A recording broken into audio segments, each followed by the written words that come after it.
from the College by the Lake, Coeur d'Alene, Idaho.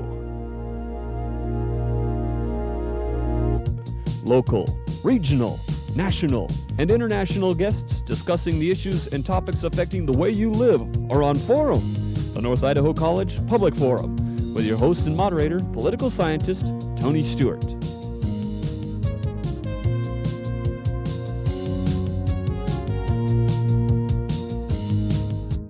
I welcome you to a two-part series dealing with aerial modeling. We are going to actually be talking about model airplanes and what a tremendous growth this particular hobby has had in the United States. And we're going to talk about, on the first program, the history of model airplanes. There's a national society and there are local organizations. And we welcome to our program two guests to do this today. And I'm very happy to welcome, first of all, is Mr. Wayne Kester, who is the Director of Public Relations for what is called the Coeur d'Alene Aerial Modeling Society. Welcome to the program, Wayne. Thank you. And secondly, we're very happy to have the President of the Coeur d'Alene Aerial Modeling Society, Lloyd Kinnear. Lloyd, welcome. As I've indicated to our viewers on the first program, we want to talk about the history and of your local society, which I understand is 25 years old in 1993, and then what's happening nationally. We're going to show the kind of work that you do in getting ready. And on show number 2 next week, inviting the guests back, I would like to tell our viewers that we're going to talk about the actual demonstrations. We're going to show you some photographs of planes doing remarkable things and some video, which I think you'll find most interesting. But to get into today's program, I'm very happy to welcome to our program, as always, our regular panelist, Janelle Burke, an attorney in Idaho. And we shall ask Janelle to commence the questioning on the historical background of model airplanes. Well, Lloyd, let's begin with you. Can you tell us something about your organization? Who belongs to it? Where does it function? Some things about that. Okay, we're a 118-member local club. We have a field that we're just developing on Highway 41, just a half mile north of Hayden Avenue. We have a paved runway that we just completed recently. We hold meetings at Sheprock Hangar at Coeur d'Alene Airport. That's the CAP headquarters, and that they share with us. We have a meeting the third Friday of every month at 7 o'clock. Everybody's welcome. Everybody is also welcome at the field. We welcome guests there as well as club members. I think I said we're 118 members, I believe, is the last count, and growing all the time. Now, let's talk a little bit about where you go out at your field. What kind of, when you say a field, what do you mean? Is it a runway, and what kinds of parameters do you have, that sort of thing? Do people stand around the edges and then one or more people fly? Wayne, can you tell us something about that? Yes, we have a 22-acre site that land that we have 15-year use from the Idaho Department of Transportation. And so we have and right in the center of it, we have a paved runway that is 45 feet wide by 550 feet long. And we do follow the guidelines and the rules set up by the national organization, the Academy of Model Aeronautics.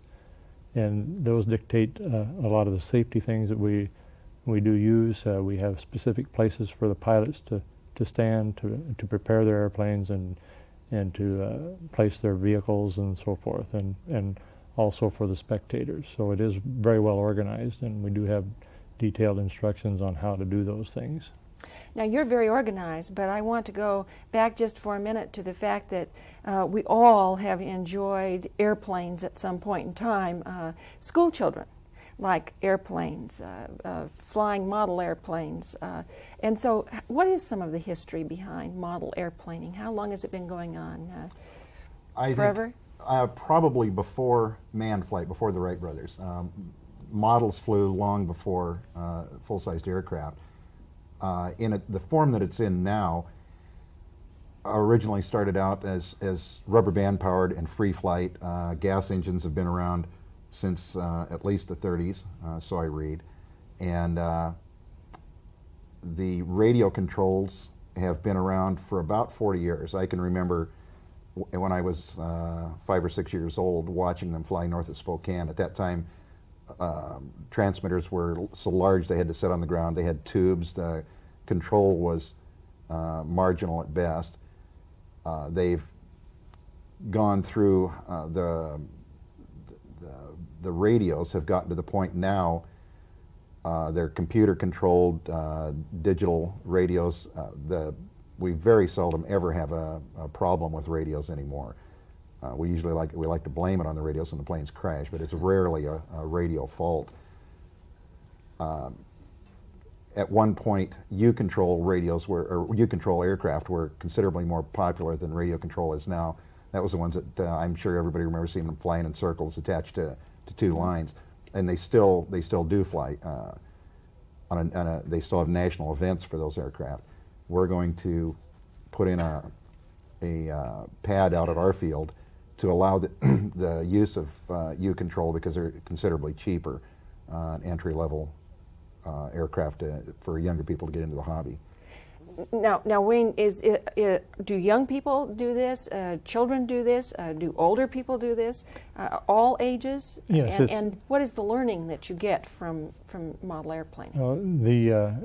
The age group varies from anywhere from about 5 or 6 years old up into the 70s and 80s even. We have club members in all those categories. And what they do learn from it is basic aerodynamics, what an airplane, how it stays in the air. Plus, one of the benefits is you have to learn how to concentrate totally, and it does help you in other areas of life because you're very disciplined. With any lack of concentration, you've destroyed considerable investments. Lloyd, I'd like to talk about what's happening all across the nation. We have spent a lot of time in the early part of the program talking about your organization here. You indicated in that introduction that you do belong to the national organization and you're a chapter. Can you give us some idea of the number of chapters around the country in all the states, or I would even suspect internationally, that people are having organizations such as yours engaging in this particular hobby?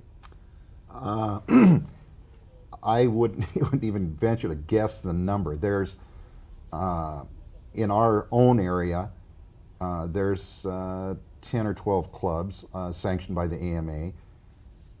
I would guess there must be 100 statewide. There must be 5,000 to 6,000 clubs across the United States, all sanctioned by the AMA.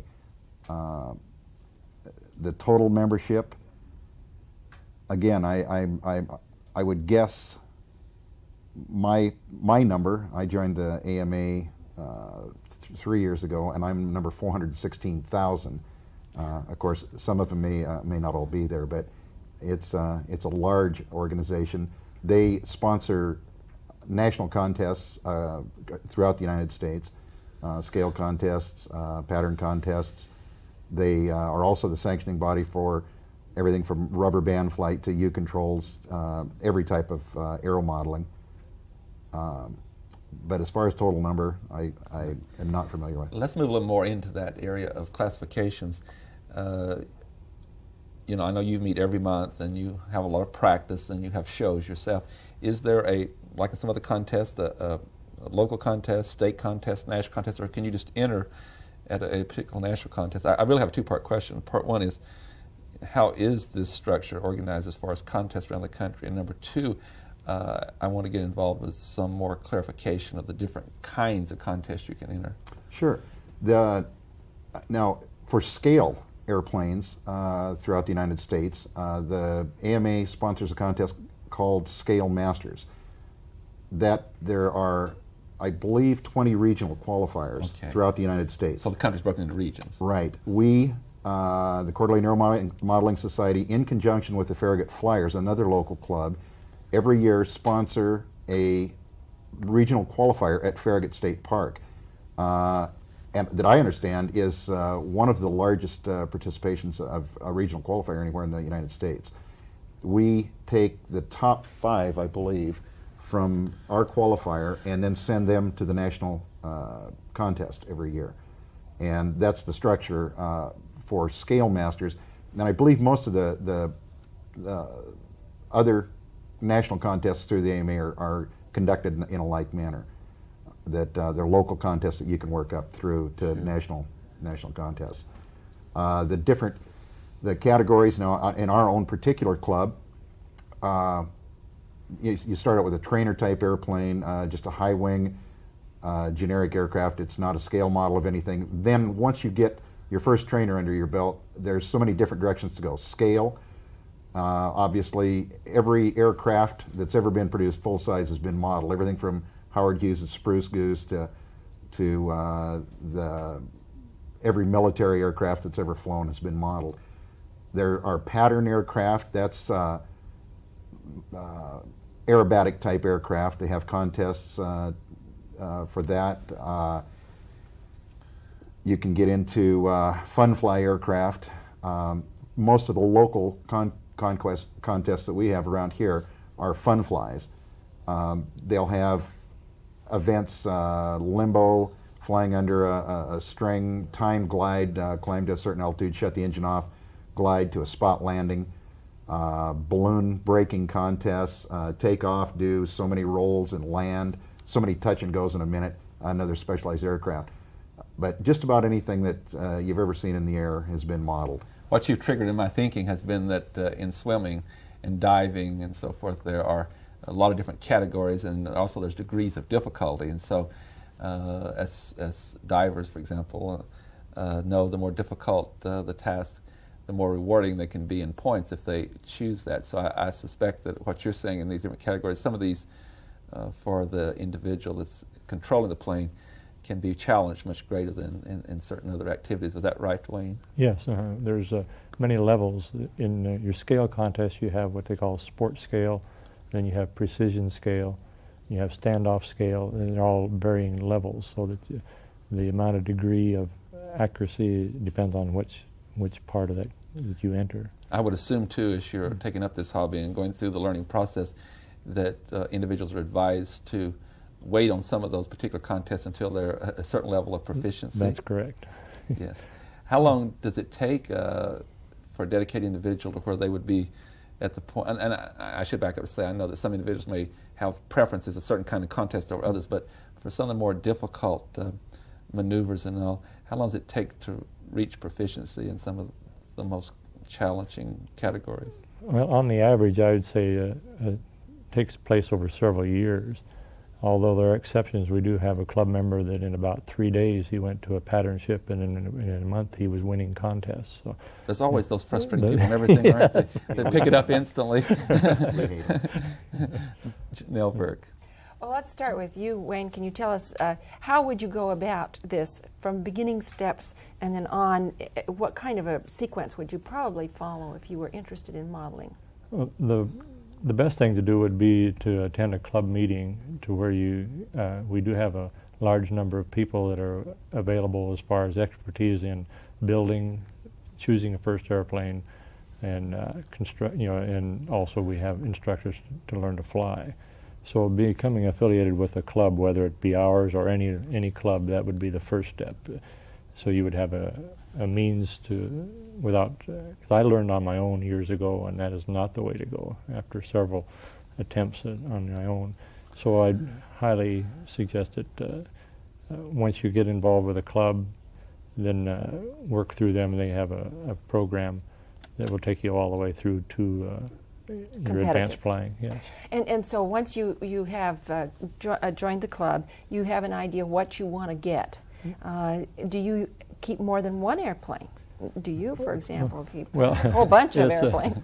Yes, like most hobbies, we have a hangar full of airplanes, and you've got 2 or 3 that you're working on, and several that you've had around, and always one that you always want to build. So but you have, and a lot of times you'll have different kinds of aircraft. You'll have one from a real small thing that you can take out and fly in a schoolyard to to some of them that are half scale or third scale of a real airplane.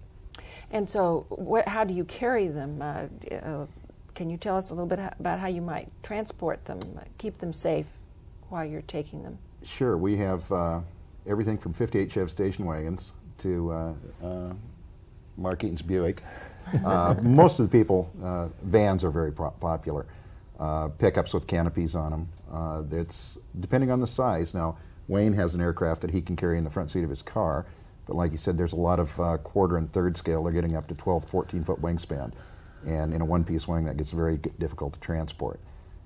So it's hard to keep them safe. Probably hanger rash, carrying them down the hallway to get them to the van is probably more damage than they ever receive flying.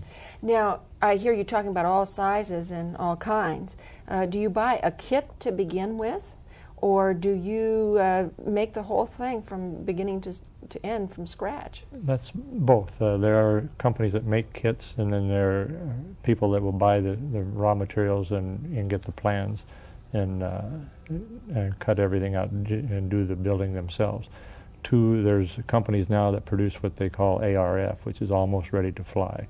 They're completely built, painted, covered, and ready to install the radio and the engine. So it's, and then some people buy airplanes built by other people. So you might buy one from someone else who'd Yes. already built it, and then maybe tailor it a little bit to your own needs and Yes. likes. I take Sure. it, paint it your own colors and that sort of thing. Right. To start with, of course, we'd recommend someone go to the local hobby shop, buy the recommended kit rather than start scratch building to begin with. Build a kit with some guidance. It gets you a good foundation to the building skills. Later on, most people do prefer to scratch build rather than buy kits. There's just about everything available in a kit that your heart could desire. And like Wayne said, there's a lot of people that prefer not to build for time, space, just don't have the ability to do it. And there are plenty of people in the club, in the community that build for other people besides the ARFs. So if you don't have the ability or the time to build, you can still be involved in the hobby. Now, while we're talking about the history, I want to just ask one more question, and I want to shift gears here a bit and talk about the fact that the model airplaning may be similar to model cars and model railroads and some things like that. Wayne, is there a history of conjunctive work between the groups? Yes, there's a common in the fact that it's a miniature replica of something, whether it be an airplane, car, or boat. So there's that love that you develop for that type of thing. And in radio-controlled cars and airplanes would be more related because they operate basically the same way with a control system. The trains would be a little bit different.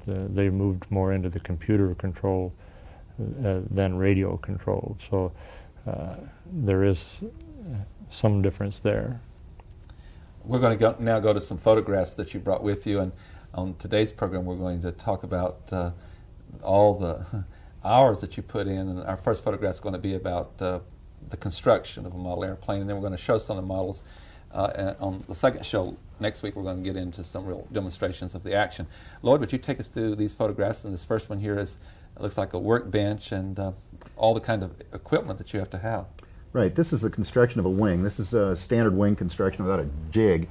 You put the plans on a soft building board that will accept straight pins, put the plans on it, cover the plans with wax paper so you don't glue the aircraft to the plans, and build. There's a manual that comes with it that takes you through step by step, and that's what you see here is the right and left wing panels being laid up on top of the plans. And about how long does it take? I know the planes are all different. How long does it take to put one of these planes together?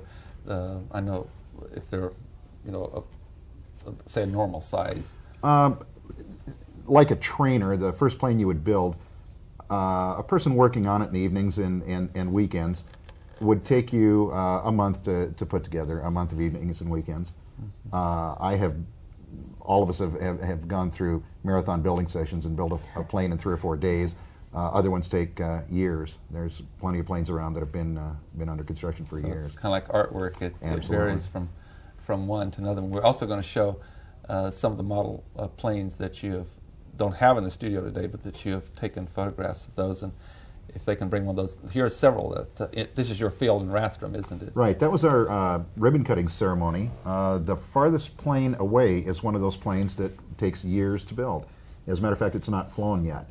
It's gorgeous. It's a P-40 Warhawk.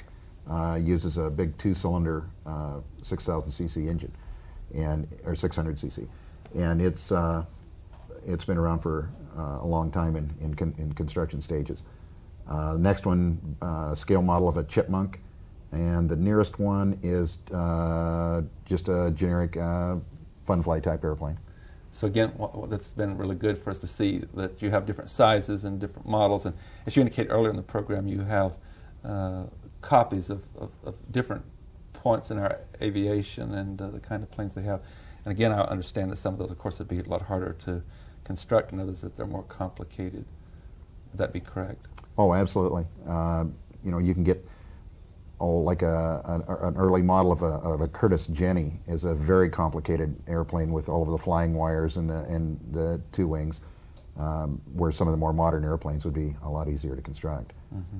I believe you've got another one up on the screen now. What kind of plane is this? That's a Bristol Bullet, World War I military aircraft. I believe that's Mark Eaton's plane. Uses a 60 size engine. Again, a scale aircraft of a World War I fighter.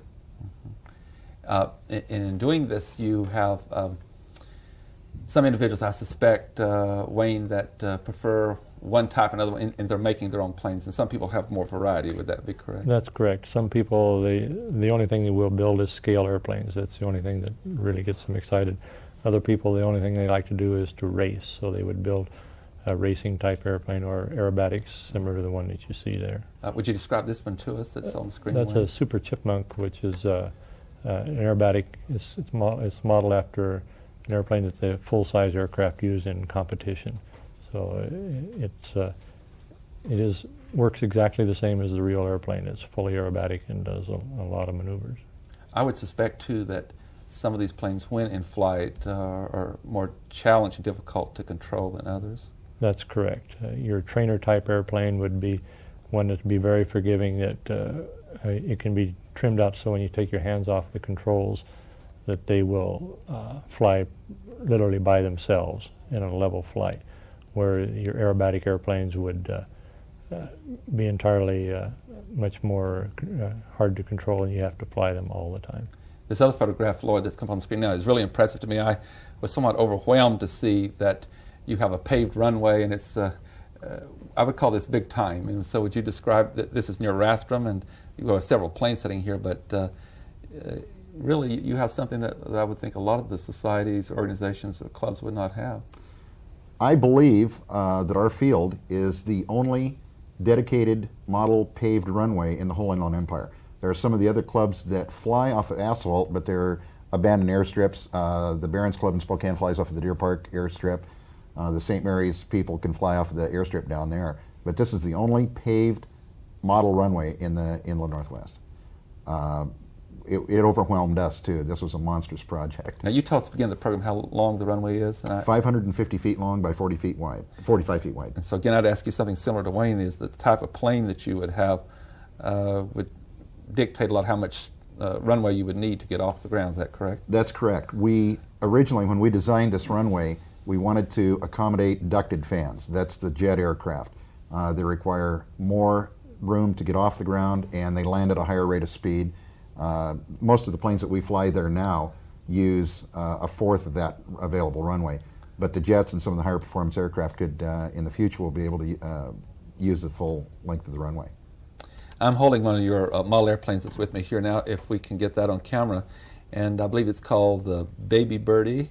It's a high-performance pattern plane, and yes, we're getting that now. And I'll turn it around here so the viewers can see it from a different angle.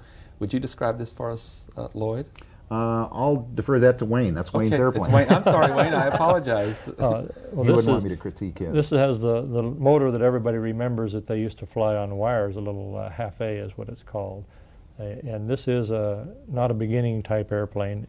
It is built after what they call a pattern airplane. It has the long wing, the long fuselage, so that it is fully aerobatic, and it is very lightweight and very small, so it is rather difficult to fly in respect that it is very quick and takes, you just don't take your eye off of it because you can't get it very far away. It's very lightweight. I've been holding it for a little while here, and I know, but it's a very beautiful plane. With that, we'll turn back to Janelle Burke. Well, I'm going to ask some questions then about controls, because it's not just the fact that you're flying the airplane, but somebody has to be controlling this airplane, the pilot. Do you call yourselves pilots? Yes, we do. Okay, can you explain? I think you've got a controller there. Yeah, I've got perhaps, a transmitter. We can get it on camera and see how really very involved that is. Well, I get it up here where you can see on camera here. This is a transmitter, and it has two controls that operate the different controls on your airplane. This lever here would control the engine speed and the throttle, which you have low throttle and high throttle. And also you move the stick to the left and the right, and you'd move the rudder, which turns your airplane with it. And then on the other side you have your up and down for your elevator, and then left and right for your ailerons to bank the wings.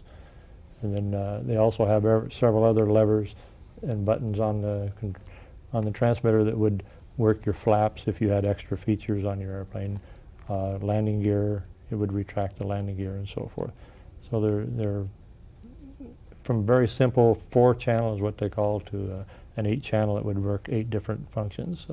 This one happens to be what they call a computerized. It has a computer chip in it, and it has a memory that you can set it up for several different airplanes so that it will remember all the control settings and so forth for each airplane. Now, Lloyd, would you have more than one of these, or would you most likely have just one that you would use with several airplanes? Most of us have a different transmitter for each aircraft that we fly. We have one member of our club I know that uses one of the memory radios, and he uses one transmitter, flies a helicopter and 2 or 3 different aircraft with it, and just has to remember to punch it up on the computer. But most of us have a separate transmitter for each aircraft. And you can't fly more than one at a time, can you? There can be more than one aircraft in the air. Right, but Yes. but one person cannot fly more than one No. at a time. No. Okay. I almost hesitate to ask this question because it'll probably be pain to both of you, but as I look at this sophisticated equipment, I was thinking of a jet airplane. Now, you almost have as many buttons on that to push as they do on the panel of those planes. To have this kind of control system for each plane and the model airplane, what kind of dollars are we talking about for this hobby if you have several planes and several control systems? The big lie finally comes The out. big line. Well, not many of us own the computerized one because it is rather expensive. What would one like that Around cost? $700. Mm-hmm. Where your average radio control system would be around $150 to $200 maximum. Would give you your what they call servos, the little motors that control the different surfaces in your airplane, and the transmitter, and that comes all together, and they're matched to each other. So the receiver in the airplane to the transmitter that you hold in your hand. So you generally end up with 3 or 4 radio systems for your different airplanes. And then the model airplanes and stuff, of course, their prices would range depending on what we've been talking about earlier. But I see we're about out of time, so maybe we'll pick it back up on that next time I got the signal to close the program. But the good news to our viewers is that our guest will be back again next week.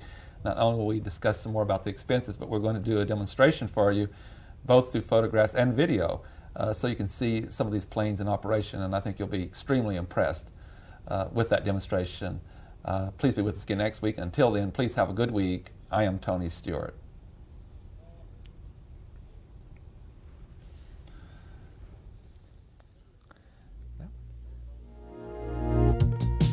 The North Idaho College Public Forum was videotaped live from the studios of Telemedia Services on the campus of North Idaho College for viewing at this more appropriate time. We invite you to join us again next week for another all-new edition of the North Idaho College Public Forum on this public television station.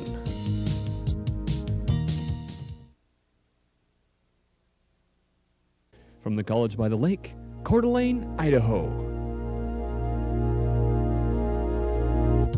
Local, regional, national, and international guests discussing the issues and topics affecting the way you live are on Forum, the North Idaho College Public Forum, with your host and moderator, political scientist Tony Stewart. We welcome you back to our second week of our exciting 2-week program about model airplanes, and we welcome to the program 2 officials or officers from the Coeur d'Alene Aerial Modeling Society. For you who were with us last week, we talked about this society and the national organization and what model airplanes are all about and the history. This week we want to do some demonstrations of what those planes will do, and I think you'll find today's program especially exciting because we have some photographs and we have some video to show you how sophisticated this hobby has become. It looks like the real thing as those planes are flying. I welcome back to the program, first of all, is Wayne Kester, who is the Director of Public Relations for the Coeur d'Alene Aerial Modeling Society. And next to him is Lloyd Kinnear, who is also the President of that society. Gentlemen, welcome back. It was a really fun program last week, and we know it'll be very exciting this week. And I'm very pleased to welcome to the program, as always, Janelle Burke, our panelist, who is an attorney in the state of Idaho, and I shall ask Janelle to commence today's questioning.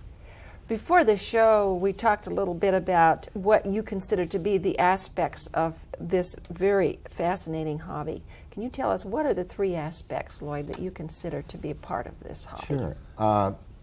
Building of the airplanes, that's my favorite aspect of the hobby. Flying of the models, and the third would be the, the companionship and the camaraderie between the members of the club, the people that you meet, the spectators, all of the people that you meet in the club. And you would go around from place to place, is that right? Travel around, sometimes meet people that way. Of course, you meet people locally, but traveling around as well? Yes, we have a lot of our local members that attend contests all over North Idaho, Eastern Washington, into Montana, into Canada. We have members of our club are snowbirds that head south about this time of year, and take their airplanes with them. Take their airplanes with them, join up with other clubs, other members south, and get a chance to fly all over. It's a great way to meet people and get to know people. It really is. What are some of the aspects of flying, Wayne, that are particular to the flying? You're one of the people who likes to fly, I take it. Yeah, that's correct. Building is not my forte. I leave that up to people. Well, I do my own building, but I prefer to fly. It's the challenge of being able to create something and to make it do what you want it to do, because it's not attached to you in any way, and it's just very exciting to be able to put it through its paces and bring it down in one piece. And control it. Yes.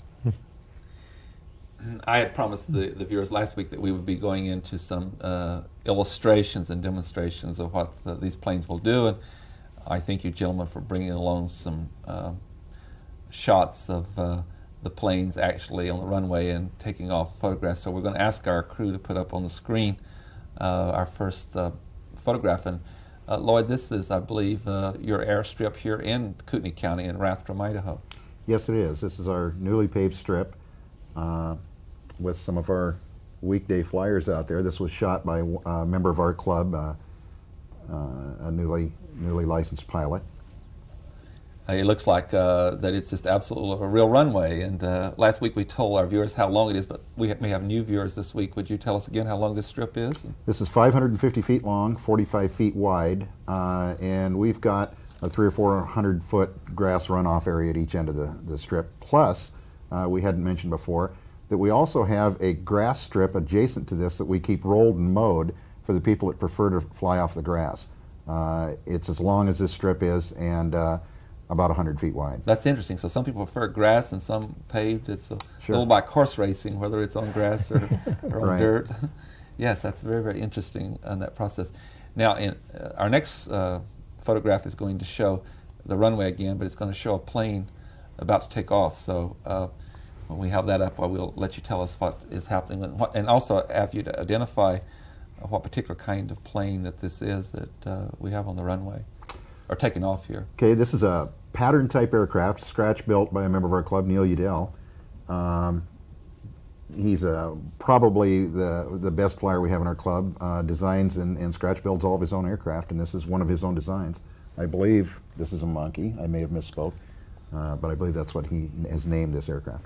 Yes, and so where your strip is located, it's in a rather wide valley and so forth. So, although they get up real quick anyway, these small planes, but you don't have mountains real close to the runway. Is that right, Wayne? You have That's correct. You have time, a lot of maneuvering space. Yes, we did have to take some trees out that were at one end of the runway, but we do have 22-acre site, and we're right in the middle of it, so it gives us plenty of land. Well, on both ends of the runway. Yeah. Occasionally, if strips aren't as well located as this one, you could have some problems with either trees or mountains that are nearby. That's correct. And power lines, if you're in, that's a big problem, finding a suitable place to fly. When you might want to identify this next plane that's on the runway, and is about to take off, I believe. It's a scale model of an Extra 300, which is an aerobatic airplane.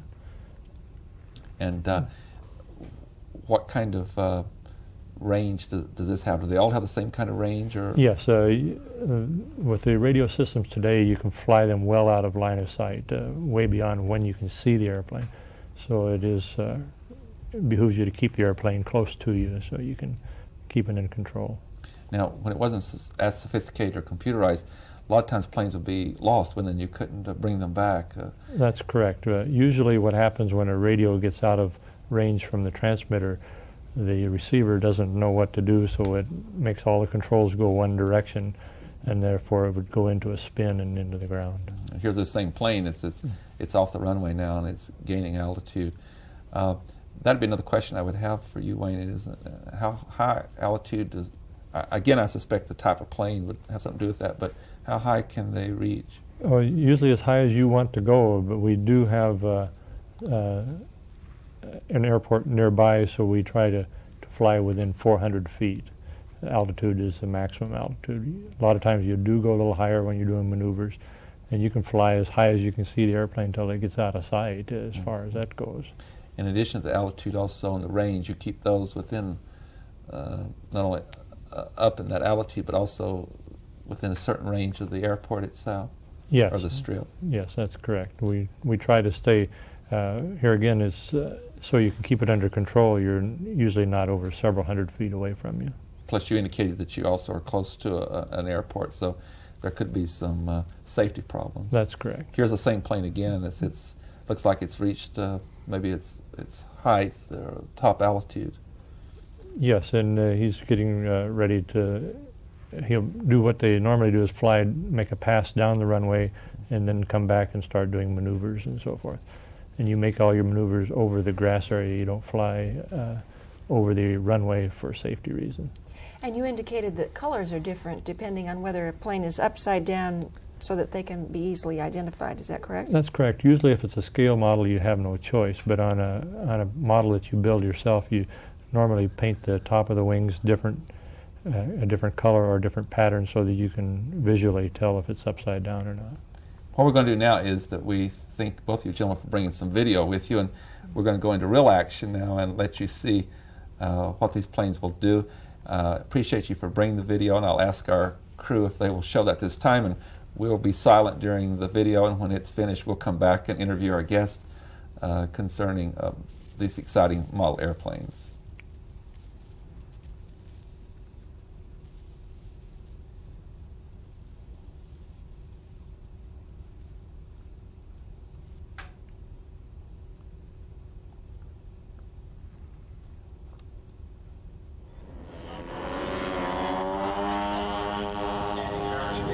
In between rounds of competition, the show keeps going. Here is Mike Kessler's P-38, flown by Don Muddyman. Bill Corso joins Don in the air with his Zero to give the audience a dose of Warbird heavy metal action. It heads for the runway. What will they think of next? Listen to these engines unwind left to right on the P-38. Threshold down on the deck. With one leg hanging.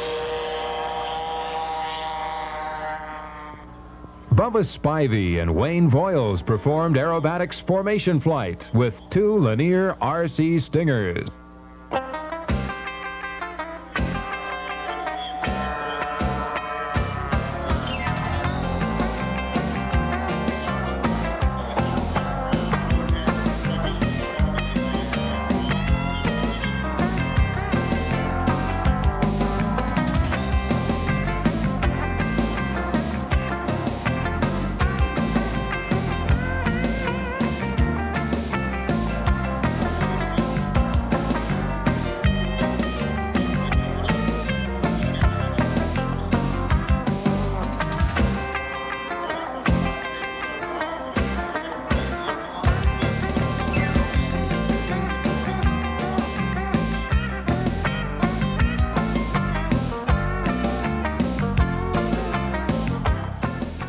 Well, Lloyd, that was certainly exciting to watch that video, and that is so impressive that two planes would be crossing like that. And so I would suspect from what Wayne told us last week on the program, you'd have to be quite sophisticated in this process, or there'd be collisions or all kind of things happening.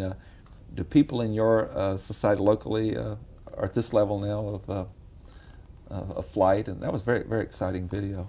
Yeah, we have pilots in our club that are at that level or beyond in flying. And as far as mid-airs, believe it or not, it's extremely rare. In the last 2 years, we've had one, and occasionally we get rat racing, chasing each other around the sky, and it really looks like you're going to collide. But the depth, the separation between you is pretty great. It's difficult to hit each other, hopefully. Yes. I can see why you would have such an excitement from that kind of work. Wayne, you said that that's one of the things that you'd like to do so much is the actual flying itself rather than working on the models themselves. Yes. Yeah. It's nice to get involved with the different aspects of flying as we have contests where you have what they call pylon racing. It's just like the real ones do, only and it's a good spectator sport for people to come out. It's real exciting for everyone. So those kinds of things really get your adrenaline flowing and make your day go really quick. Janelle Burke. We've talked a little bit about the fact that you make scale models, and then also that some people like to make their own designs. Let's talk a little bit about scale models first. And I take it, Lloyd, that when you make a scale model, you're going to try to do that as historically correct as possible. Is that correct? Is that right? That's correct. The guidelines for scale are pretty rigid. They're judged by the original photographs, the 3-view drawings of the full-scale aircraft. So it's very rigid. There's no leeway whatsoever on color. You have to document the color. You have to have a photograph of the original plane that you're duplicating, the outline, and the flight characteristics of the planes are extremely close to full size. So it's very exact, very historic. Now I want to ask you a little bit about those flight characteristics. When you go to fly that airplane then, how are you going to find that compares with real flight? A high-performance aircraft in full scale will be a high-performance aircraft also in a model. So let's take a P-51 Mustang. A P-51 Mustang, for example, would again have the ground handling problems, being a tail dragger that the full-sized had. It would land hot the same way the full-sized aircraft would. It would have a high stall speed, basically the same. You would scale down the flight characteristics the same way you'd scale down the aircraft. And we talked a little bit earlier also about the grass as opposed to the paved runway, and that's where you would use different kinds of airplanes. You'd want to use the grass as opposed to the runway.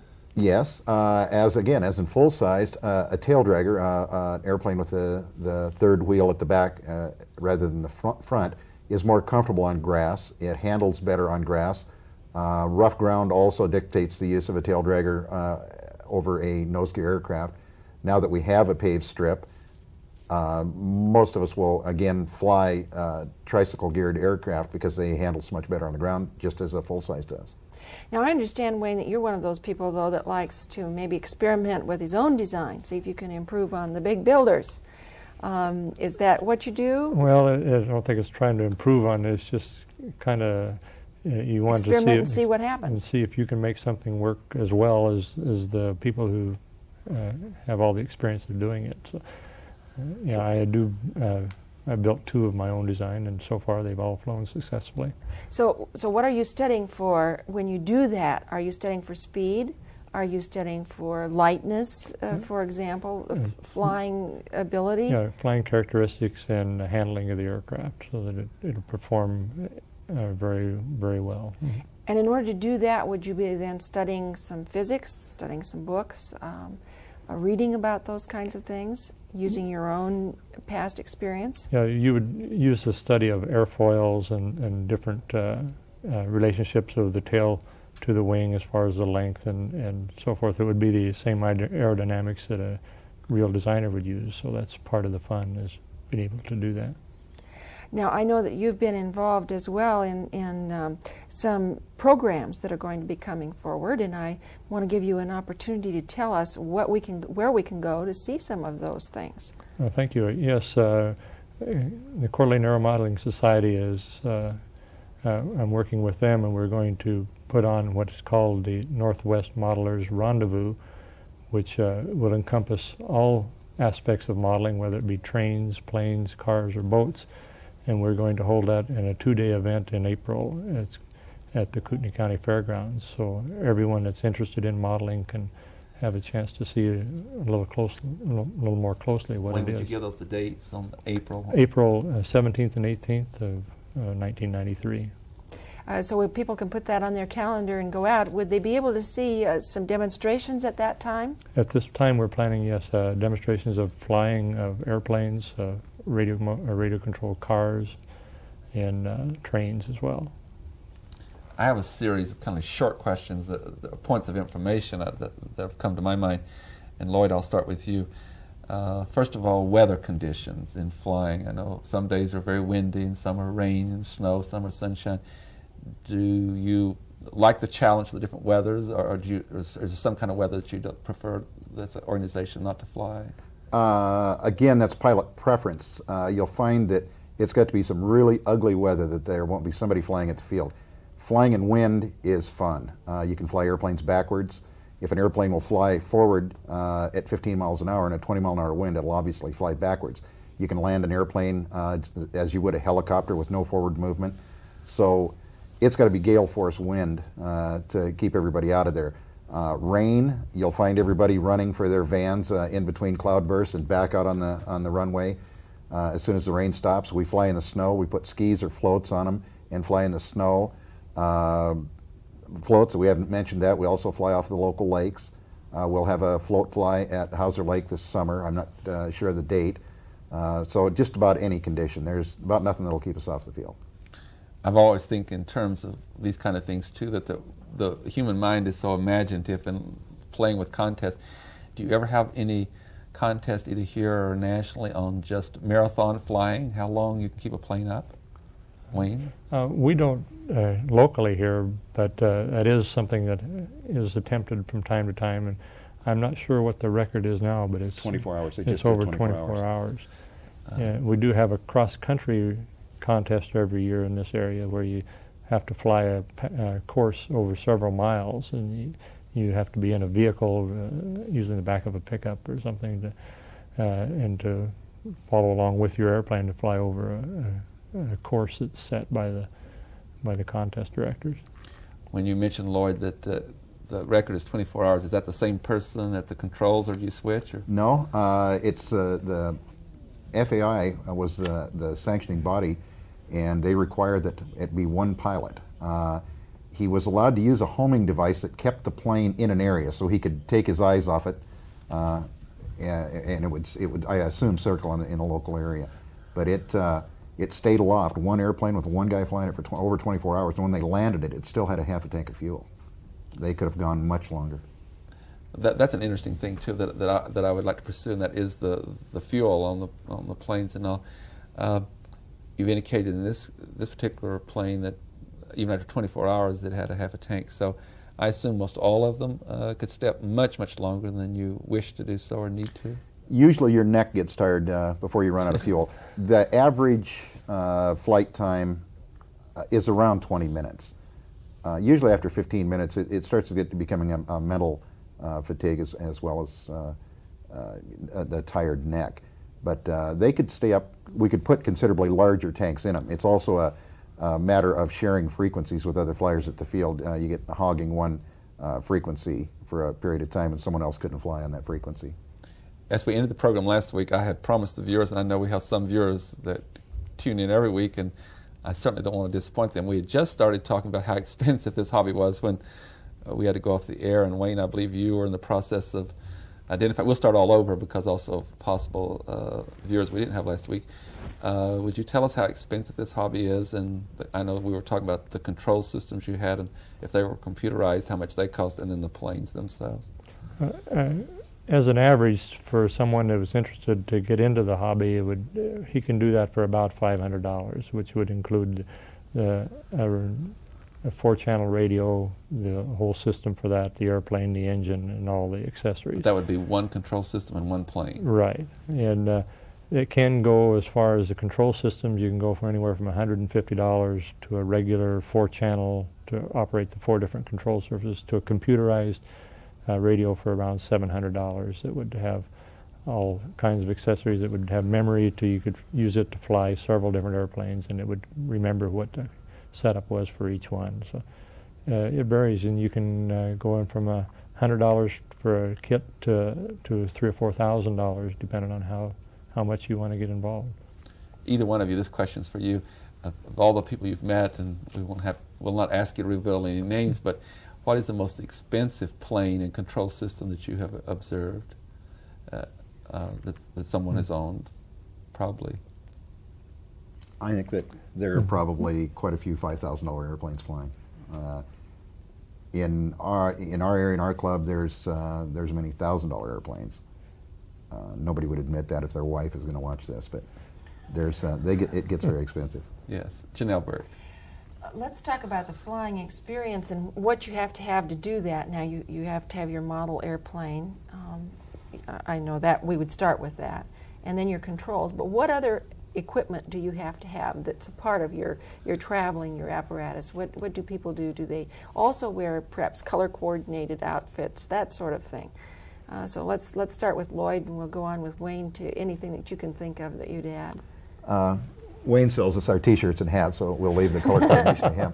But there's a flight kit that includes a battery, a starter. We no longer flip them with our fingers. We have electric starter that we start the engines with. So you'd need a battery, a starter, a container to carry the fuel with, a pump to pump it on and off the aircraft, an ignition battery that heats the glow plug to get the airplane started, then that's removed. So it's just basically a support kit. It's pretty basic, and all the tools, screwdriver, pliers, and all the other stuff that a person probably has around the house anyhow. So people would carry those, though. I suppose they have a little portable tool chest that they would carry along to perform some repairs if they needed to on the spur of the moment. And do people do their own repair work, or do they send it out?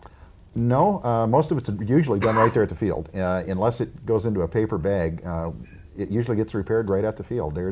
It's amazing how badly they can be broken, and the new glues that we have, they can be repaired quickly.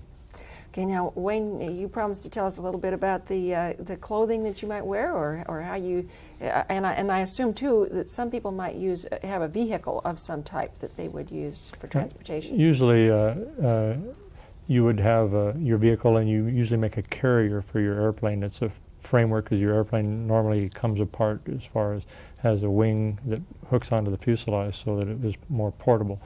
So you make a carrier for that, and then you either use a pickup, or a lot of people use their car and they will be able to sit it in the back seat and so forth. So you would do that.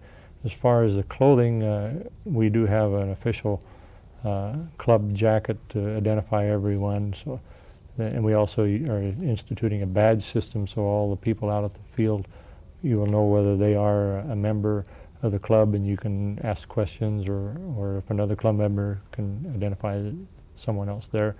And it's color coordinated with our membership cards and so forth.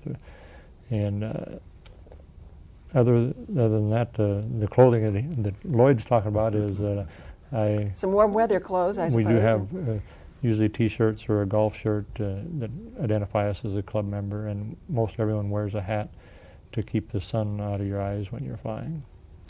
Now, in terms of flying at the field, do you like to do that when you're by yourself, or is it more fun when there are other people around? What do flyers prefer?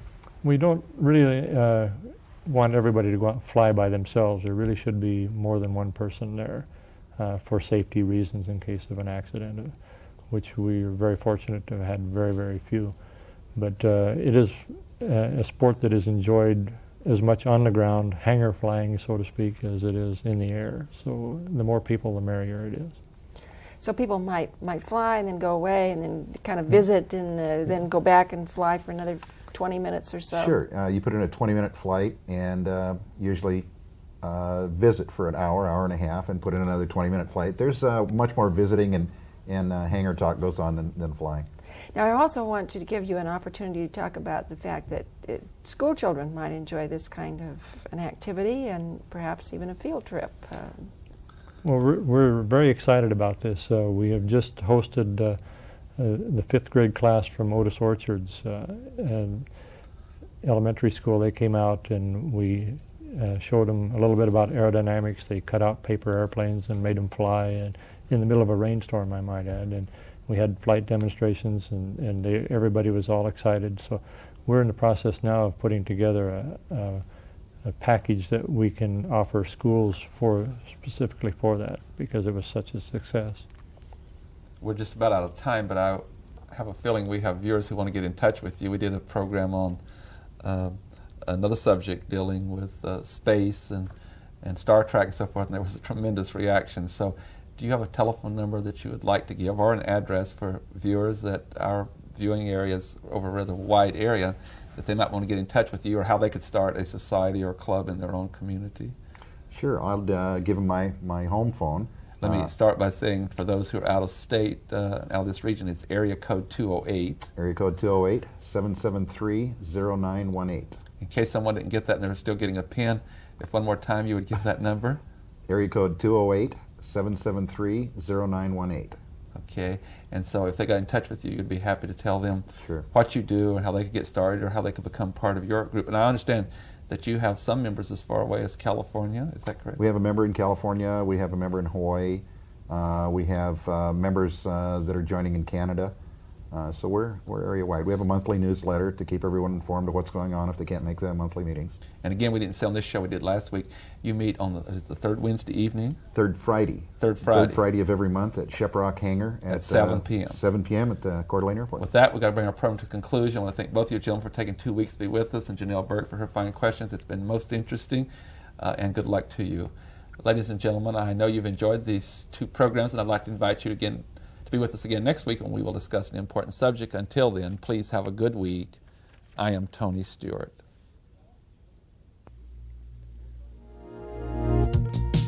The North Idaho College Public Forum was videotaped live from the studios of Telemedia Services on the campus of North Idaho College for viewing at this more appropriate time. We invite you to join us again next week for another all-new edition of the North Idaho College Public Forum on this public television station.